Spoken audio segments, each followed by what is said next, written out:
പരിശുദ്ധാത്മാവിലൂടെ നൽകപ്പെടുന്നതുമായ ദൈവസ്നേഹത്തിൻ്റെ ഏറ്റവും ശ്രേഷ്ഠമായ പ്രവൃത്തിയാണ് നീതീകരണം. ദുഷ്ടന്മാരുടെ നീതീകരണം ആകാശത്തിൻ്റെയും ഭൂമിയുടെയും സൃഷ്ടികർമ്മത്തെക്കാൾ വലിയ പ്രവൃത്തിയാണെന്ന് വിശുദ്ധ അഗസ്തീനോസ് പറയുന്നു. കാരണം അദ്ദേഹത്തിന് നല്ല പരിചയം ഇല്ലേ? അത് തന്നെയാണ് പൗലോസും പറയുന്നത്. അതായത് 33 വയസ്സ് വരെ ക്രിസ്തുവിനെ അറിയാതെയും മാരകമായ പാപത്തിൽ ജീവിച്ചിരുന്ന ഈ അഗസ്തീനോസ് ക്രിസ്തുവിനെ അറിഞ്ഞപ്പോഴാണ് മനസ്സിലാക്കുന്നത്, എൻ്റെ ദൈവമേ, ഇതെന്തോ ഒരു വലിയ രഹസ്യമാണ്. പിന്നെ ഇനി മനസ്സിലാക്കേണ്ടവരാണ് ഈ നീതീകരണത്തോടൊപ്പം നമ്മളിൽ എന്ത് സംഭവിക്കും? അതാണ് നീതീകരണം, ശുദ്ധീകരണം, പരിത്രാണം എന്ന് പറയും. നമ്മളിൽ രൂപാന്തരീകരണം സംഭവിക്കും. നമ്മളൊരു പുതിയ സൃഷ്ടിയാകും. നമ്മൾ പഴയ സൃഷ്ടിയല്ല. പിന്നെ അത് ശരിക്ക് ഈ പൗലോസിന്റെ കാര്യത്തിൽ നമുക്ക് മനസ്സിലാക്കും അല്ലേ? പൗലോസ് എന്തായി മാറി? പുതിയ സൃഷ്ടിയായി. ഈ അഗസ്തീനോസ് എന്തായി മാറി? പുതിയ സൃഷ്ടിയായി. അഗസ്തീനോസിന് ഒരു അവിഹിത ബന്ധത്തിൽ ഒരു കുഞ്ഞുണ്ടായിരുന്നു. ആ കുഞ്ഞുണ്ടായിരിക്കെ ആണ് അദ്ദേഹം ഈ അഭിഷേകത്തിലേക്ക് വന്നതും ആ അവിഹിത ബന്ധത്തിൽ ആയിരുന്ന അവസ്ഥ കഴിഞ്ഞ് ഇയാൾ മാനസാന്തരപ്പെട്ട് കഴിഞ്ഞ് മാമോദീസ സ്വീകരിച്ച് കഴിഞ്ഞ് പിന്നെ അവളുടെ അടുത്തേക്ക് പോയിട്ടില്ല. അപ്പോൾ ഇവളൊരിക്കൽ വഴിയിൽ കാത്തു നിന്ന് ഇവനെ കണ്ടുപിടിക്കാൻ. ഇത്രയും നാൾ എൻ്റെ കൂടെ കിടന്നിരുന്നു, ഞാൻ വലിയ ആളാണെന്ന് പറഞ്ഞിരുന്നു, എന്നെ സ്നേഹിച്ച ആളൊക്കെ അവിടെ. അപ്പോൾ വഴിക്ക് വെച്ച് ഇവനെ കണ്ടുപിടിച്ചു. എന്നിട്ട് പറഞ്ഞു, അഗസ്തീനോസ്, നീ എന്താ എന്നെ വിട്ടു പോയേ? ഞാൻ നിന്റെ ആ പഴയ സ്നേഹിതയാണ്.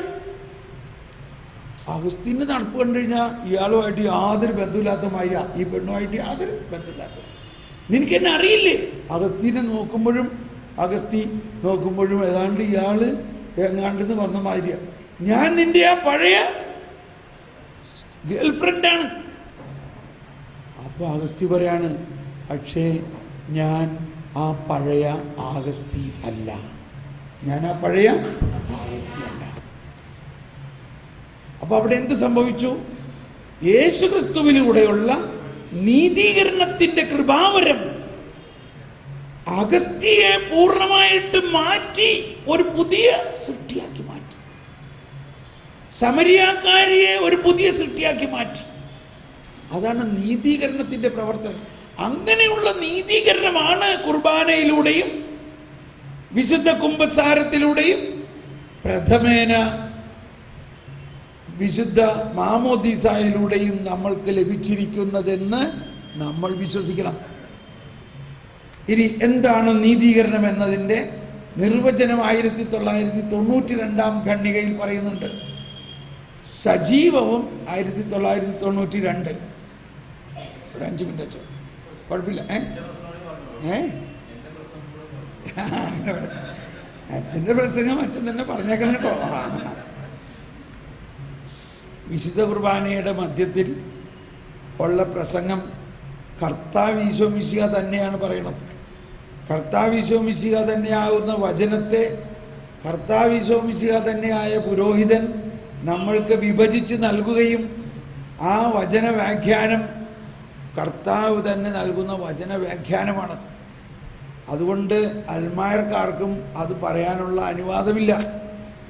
അതുകൊണ്ട് നിങ്ങളുടെ അച്ഛന്മാരോടെല്ലാം പറയണം, ഒരു 5 മിനിറ്റ് എങ്കിലും അത് പറയണമെന്ന്. അതിലൂടെ അച്ഛനോടും നമ്മൾ ഒന്ന് ആഹ്വാനം ചെയ്യുകയാണ്. ഇട ദിവസമായാൽ പോലും ഒരു 3 മിനിറ്റെങ്കിലും പറയണം. പക്ഷേ പറയണില്ല. കാരണം അൽമായർക്ക് ആവശ്യമില്ല. അച്ഛനോട് നേരത്തെ എന്ന് പറയും. ചേർത്തിമാരൊക്കെ, അച്ഛൻ ദേ ഇന്ന് ഒരു 20 മിനിറ്റ് കൊണ്ട് കുർബാന കഴിച്ചേക്കണം കേട്ടോ, എനിക്ക് ഒരുപാട് കാര്യമുള്ള, അതുകൊണ്ട് പ്രസംഗമൊന്നും പറയണ്ട, പാട്ടൊന്നും നീത്തി പ്രാർത്ഥിക്കണ്ട, 3 പ്രാവശ്യം പ്രാർത്ഥന ഒന്നും വേണ്ട. എന്നാൽ ശരി ചേർത്തി, അങ്ങനെ ചെയ്തേക്കാം. ഇപ്പം അച്ഛൻ തിരുസഭയുടെ നിയമം പറയണോ അത് ചേർത്തിയുടെ നിയമം അനുസരിച്ച് കുർബാനയല്ല. എന്ത് ചെയ്യാം? വൈദികൻ അങ്ങനെ നിർബന്ധിത. ഇപ്പൊ അന്ന് ചെല്ലില്ലെങ്കിൽ പിന്നെ നാളെ മുതൽ ആ ചെടുത്ത് ഈ പള്ളിയിൽ വരില്ല.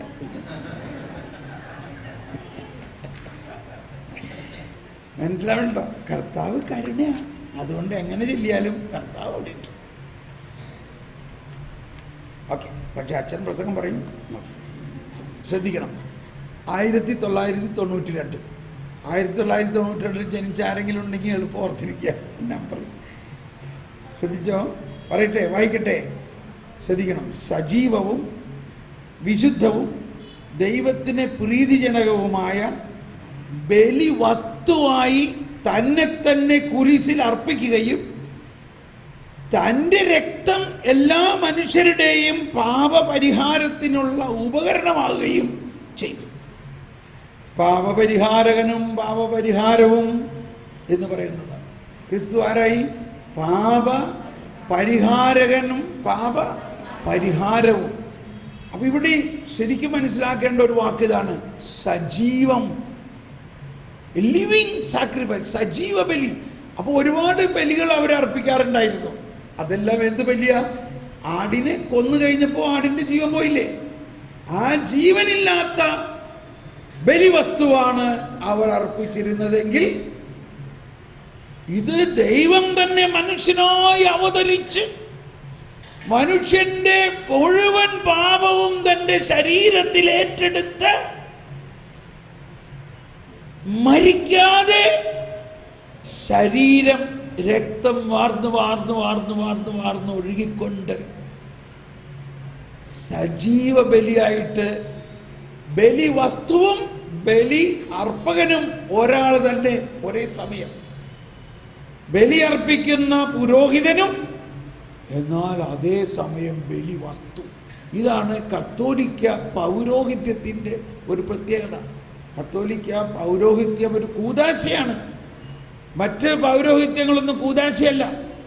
ഇവിടെ വൈദികൻ ബലി വസ്തുവായിട്ട് മാറുകയാണ്. പുരോഹിതൻ ക്രിസ്തു ബലി പുരോഹിതനും അതേസമയം ബലി വസ്തുവാണ്. ആർക്ക് വേണ്ടി ബലി വസ്തുവായി? നമുക്ക് വേണ്ടി. അപ്പൊ നമ്മൾ ഞാൻ 10 കൽപ്പന കൃത്യമായിട്ട് പാലിച്ചു കഴിഞ്ഞാൽ ഞാൻ വിശദീകരിച്ചു, അതുകൊണ്ട് പാലിക്കണം എന്ന് പറയുമ്പോൾ ഇത്രയും അത്യുന്നതവും വിസ്മയനീയവുമായ ഈ സജീവ ബലിയെ നമ്മൾ കണക്കിലെടുക്കുന്നില്ല. ആ യേശുവിനെ നമ്മൾ കണക്കിലെടുക്കുന്നില്ല. അതാണ് ഈ ഫരിസേയ മനോഭാവവും ക്രിസ്തീയ മനോഭാവത്തിൻ്റെ അർത്ഥം. അപ്പോൾ ഇവിടെ ഒന്നുകൂടി അത് വായിച്ചോട്ടെ. ആ സജീവ ബലിയായി, സജീവവും വിശുദ്ധവും ദൈവത്തിന് പ്രീതിജനകവുമായ ബലി വസ്തുവായി തന്നെ കുരിശിൽ അർപ്പിക്കുകയും തൻ്റെ രക്തം എല്ലാ മനുഷ്യരുടെയും പാപപരിഹാരത്തിനുള്ള ഉപകരണം, ദ ഇൻസ്ട്രുമെന്റ് ഓഫ് സൽവേഷൻ, ഉപകരണം ആവുകയും ചെയ്തു. ആ ക്രിസ്തുവിൻ്റെ പീഠാനുഭവത്തിൻ്റെ ഫലമായി നമുക്ക് ലഭിച്ചതാണ് നീതീകരണം, റൈറ്റിയസ്നസ്, ജസ്റ്റിഫിക്കേഷൻ. വിശ്വാസത്തിൻ്റെ കൂദാശയായ മാമോദീസായിലൂടെ നീതീകരണം നൽകപ്പെടുന്നു. തൻ്റെ കാരുണ്യത്തിൻ്റെ ശക്തിയാൽ നമ്മെ ആന്തരികമായി നീതിയുള്ളവരാക്കി തീർക്കുന്നു. ദൈവത്തിൻ്റെ നീതിയോട് അത് നമ്മെ അനുരൂപപ്പെടുത്തുന്നു. അതിൻ്റെ ലക്ഷ്യം ദൈവത്തിൻ്റെയും ക്രിസ്തുവിൻ്റെയും മഹത്വവും നിത്യജീവനുമാണ്. Praise the Lord. ഇത് പെട്ടെന്ന് മനസ്സിലായില്ലെങ്കിലും എന്തോ വലിയ കാര്യമാണെന്ന് മനസ്സിലായി ഇല്ലേ? ഇനി ബാക്കിയുള്ളത് ഈ വിശുദ്ധ കുർബാന എന്ന് പറയുന്നത് ഈ ദൈവത്തിൻ്റെ നീതിയാണ് ഇതിലൂടെ ഒഴുകുന്നത്. ഇപ്പോൾ ഇത് പറയുമ്പോൾ, ഞാനൊരു കാര്യം പറയുമ്പോൾ നിങ്ങൾ എന്നോട് വഴക്ക് വിചാരിക്കരുത്.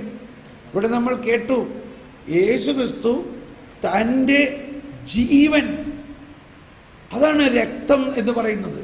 രക്തം നൽകി എന്ന് പറയുന്നത് തൻ്റെ ജീവൻ നൽകി എന്നാണ് അർത്ഥം. രക്തമാണ്. നമ്മളിലുള്ള രക്തം ഒഴുകിക്കഴിഞ്ഞാൽ ജീവൻ പോയി. ആ അർത്ഥത്തിലാണ് രക്തത്തെ മനസ്സിലാക്കേണ്ടത്. യേശുവിൻ്റെ ജീവനാണ് രക്തം. കന്നുകാലി ആയാലും അതിലും ജീവൻ നിലനിർത്തുന്നത് രക്തമാണ്. ആ അർത്ഥത്തിലാണ് പണ്ട് കുഞ്ഞാടിൻ്റെ രക്തം തെളിച്ചിരുന്നത്. എന്നാൽ കർത്താവ് ഈശോ മിശിഹ ഒരിക്കലും നമ്മളോട് പറഞ്ഞിട്ടില്ല എൻ്റെ രക്തം തെളിക്കാൻ. പറഞ്ഞിട്ടുണ്ടോ? ഇത് വളരെ ഭയഭക്തിയോടെ, വളരെ ബഹുമാനത്തോടെ കാണേണ്ട ഒരു കാര്യമാണ്. എൻ്റെ രക്തം ഞാൻ നിനക്ക് തരുന്നു, ഇത് നീ പാനം ചെയ്യുവിൻ എന്ന് പറയുന്നത് വളരെ ഭയഭക്തിയോടെ പറയേണ്ടതും, പറയാൻ ഭയപ്പെടേണ്ടതും, അഥവാ പറഞ്ഞാൽ തന്നെ അത് അതിൻ്റെ ആന്തരിക അർത്ഥത്തിൽ സ്വീകരിക്കേണ്ടതും ഒന്നാണ്. ആ രക്തം നമ്മൾ തെളിക്കാനല്ല തന്നിരിക്കുന്നത്. ഞാനും പണ്ട് പ്രാർത്ഥിക്കുമായിരുന്നു, എന്നിട്ട് രക്തം തെളിച്ച് സംരക്ഷിക്കണേ, ഇത്തിരി രക്തം തെളിച്ച് സംരക്ഷിക്കണമെന്നില്ല. പക്ഷെ ഒരു ദിവസം ഇങ്ങനെ വിസ്മരണീയമായ കാര്യങ്ങൾ പഠിച്ചപ്പോൾ ഈശോ പറയാണ്, നീ എല്ലാ ദിവസവും വിശുദ്ധ കുർബാനയിൽ എന്താ സ്വീകരിക്കുന്നത്? എൻ്റെ ശരീരവും രക്തവും നിനക്ക് ഞാൻ നൽകുന്നത് നിത്യതയിലേക്കായിട്ടാണ്. അത് ഒരു പ്രാവശ്യം സ്വീകരിച്ചാൽ തന്നെ നീ നിത്യതയിലേക്കായി. നിന്റെ ജീവനും എൻ്റെ ജീവനുമായിട്ട് മിക്സായി കലർന്നിരിക്കുന്നു. പിന്നെ നിന്റെ മേലെ ആരെങ്കിലും തെളിക്കേണ്ട ആവശ്യമുണ്ടോ? Praise the Lord. അന്നു മുതൽ ഞാൻ ഒരിക്കലും ഇങ്ങനെ പ്രാർത്ഥിച്ചിട്ടില്ല എൻ്റെ മേൽ തിരുരക്തം തെളിക്കണമെന്ന്. കാരണം ഞാൻ സ്വീകരിക്കുന്ന ഈശോ ശരീരവും രക്തവുമാണ് ഞാൻ സ്വീകരിക്കുന്നത്. അതെൻ്റെ ആത്മാവിൽ ലയിച്ചു കഴിഞ്ഞാൽ ഞാൻ ഈ ലോകത്തിലല്ല. വാസ്തവത്തിൽ എന്നെ വേറെ ഒന്നും സംരക്ഷിക്കേണ്ട ആവശ്യമില്ല. അപ്പോൾ ഇപ്പം ഞാൻ നിങ്ങളൊക്കെ സംരക്ഷണ പ്രാർത്ഥന നടത്തുന്നവരാണെന്ന് എനിക്കറിയാം. ഞാൻ നിങ്ങളെ കുറ്റം പറയാനല്ല. നമ്മൾ വിശ്വാസത്തിൽ വളരണമെങ്കിൽ ഈ വിശുദ്ധ കുർബാനയുടെയും ഈ യേശുക്രിസ്തുവിലൂടെ നമുക്ക് ലഭിച്ചിരിക്കുന്ന ഈ നിത്യമായ അനന്തമായ ആ സമ്മാനത്തിൻ്റെ ഉന്നതത്തിലേക്ക് നമ്മൾ പ്രവേശിക്കുമ്പോൾ നമുക്ക് വേറെ ഒരു സംരക്ഷണത്തിൻ്റെ ആവശ്യമില്ല. നമ്മൾ എന്ത് വിശ്വസിക്കണം? കർത്താവേ, ഞാൻ നിൻ്റെ കയ്യിലാണ്, ഞാൻ നിൻ്റെ കയ്യിലാണ്, നീ എന്നെ ഇങ്ങനെ താങ്ങിക്കൊണ്ട് നടക്കുകയാണെന്ന് വിശ്വസിച്ചാൽ മതി. മനസ്സിലാവുന്നുണ്ടോ? ഇനി നിർബന്ധമായിട്ട് നിങ്ങൾക്ക് പ്രാർത്ഥിക്കണമെന്നുണ്ടെങ്കിൽ പ്രാർത്ഥിച്ചോട്ടോ. അതിൻ്റെ അർത്ഥം നിങ്ങളുടെ വിശ്വാസം ഇപ്പോഴും അത്രേ ആയിട്ടുള്ളൂ എന്നർത്ഥം. എത്രേ ആയിട്ടുള്ളൂ? കർത്താവ് ഈശോ മിശിഹ പൂർണ്ണമായിട്ട് നമ്മളെ എപ്പോഴും നിത്യതയിലേക്ക് കൊണ്ടുപോകുമെന്ന് നിങ്ങളിപ്പോഴും വിശ്വസിക്കുന്നില്ല. ക്ഷമിക്കണം, ഞാൻ ഇങ്ങനെ പറഞ്ഞാലേ കാര്യം മനസ്സിലാവുള്ളൂ. അതാണ് ഈശോ പറഞ്ഞത്, ഞാൻ പോയി നിനക്ക് വേണ്ടി സ്ഥലമൊരുക്കി ഞാൻ വീണ്ടും വന്ന് ഞാനായിരിക്കുന്നിടത്ത് നിന്നെയും കൊണ്ടുപോകും. ഞാനായിരിക്കുന്നിടത്ത്. ഇത് വിശുദ്ധ കുർബാനയിലൂടെ നമ്മളിൽ സംഭവിച്ചിരിക്കുന്നു.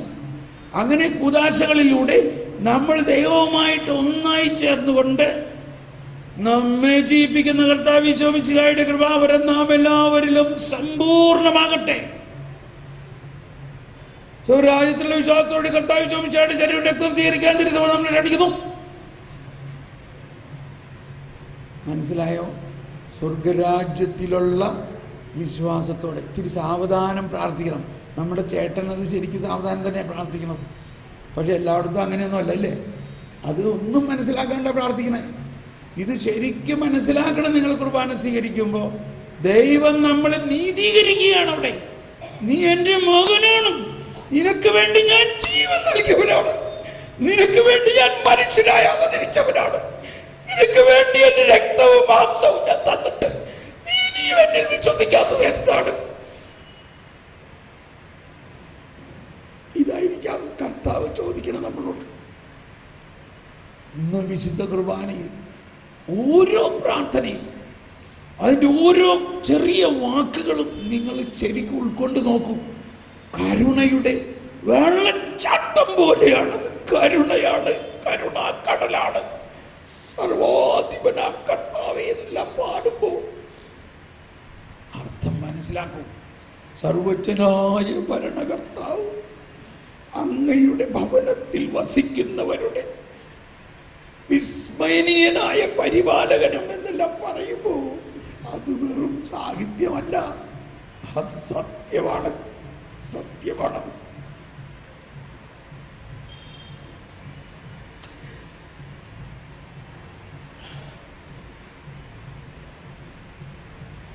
നമ്മൾ നമ്മുടെ പ്രവൃത്തികളിലോ നമ്മൾ ചെയ്യുന്ന പരിഹാര പ്രകടനങ്ങളിലെയോ അല്ല. നമ്മൾ ഇന്ന് മുതൽ അതിനെ മറ്റൊരു രീതിയിൽ കാണണം. നമ്മളൊരുപക്ഷെ പരിഹാരം ചെയ്യാൻ തോന്നിയിരിക്കാമെങ്കിൽ അത് ഈശോയുടെ പരിഹാരത്തിനോട് ചേർക്കാനാണ് അതിൻ്റെ അർത്ഥം. മനുഷ്യൻ്റെ പ്രവൃത്തിയിൽ ആശ്രയിക്കാതെ ദൈവത്തിൻ്റെ കരുണയിലും കൃപയിലും ആശ്രയിക്കുക. ഈ ബോധ്യത്തോടെ നമുക്ക് ഇപ്പോൾ വിശുദ്ധ ബലിയിലേക്ക് പ്രവേശിക്കാം.